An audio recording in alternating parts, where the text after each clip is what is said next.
ಈ ಸಭೆಗೆ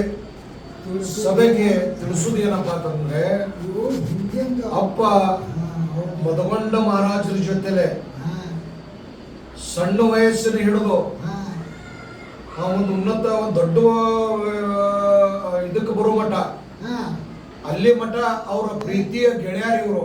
ಅಪ್ಪ ಎನ್ನ ತಾತನಾಗಿರ್ತಕ್ಕಂಥ ಮದಗೊಂಡ ಮಹಾರಾಜರ ಆತ್ಮೀಯ ಕೃಷ್ಣನ ಜೊತೆ ಸುಧಾಮ ಹೆಂಗಿದ್ದ ಆ ರೀತಿ ಆತ್ಮೀಯ ಗೆಳೆಯರು. ಇವ್ರ ಹೆಸರು ಏನಪ್ಪ ಅಂತಂದ್ರೆ ಶಿವಾನಂದ ಬಿಂಶ ಕುಂಟಾಳೆ, ಸಾಕಿನ ಮಂದಲಪುರ. ಗೆಳೆಯರನ್ನು ಆಗ್ತಾರ, ಭಕ್ತರನ್ನು ಆಗ್ತಾರ, ಜೊತೆಗೆ ಮೌಷಿ ಮಕ್ಕಳ ಸದೆ ಆಗ್ತಾರೆ.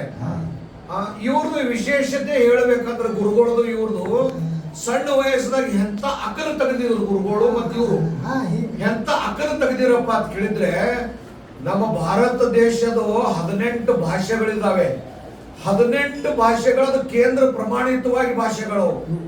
ಆ 18 ಭಾಷೆಗಳಿಗೆ ಬಿಟ್ಟು 19ನೇದು ಒಂದು ಮತ್ತೊಂದೇ ವಿಶೇಷವಾದಂತ ಭಾಷೆ ರಚನೆ ಮಾಡಿದ್ರು ಇವರು.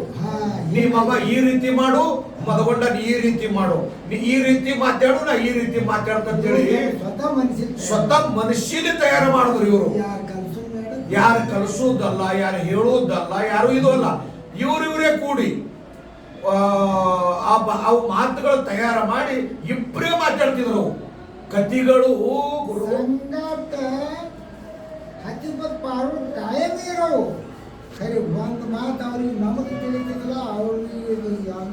ಇವ್ರು ಏನು ಮಾತಾಡ್ತಾರೆ. ಯಾವತ್ತ ನಾವು ಒಂದು ಆಟ ಹುಡ್ಕೊಂಡು ಕೂತೇವು, ಅದು ನಮ್ಮ ಕರಿ ಇದೇ ಇವ್ ಮಾಮ ಶಿವಾನಂದ ಮಾಮ ಅಪ್ಪಗಳು ಏನು ಮಾತಾಡ್ತಿದ್ರಲ್ಲ, 1000 ಮಂದಿ ಕೂತರು ಯಾರಿಗೂ ಗೊತ್ತಾಗ್ತಿದ್ರು ಪುಣ್ಯಾತ್ಮರೇ.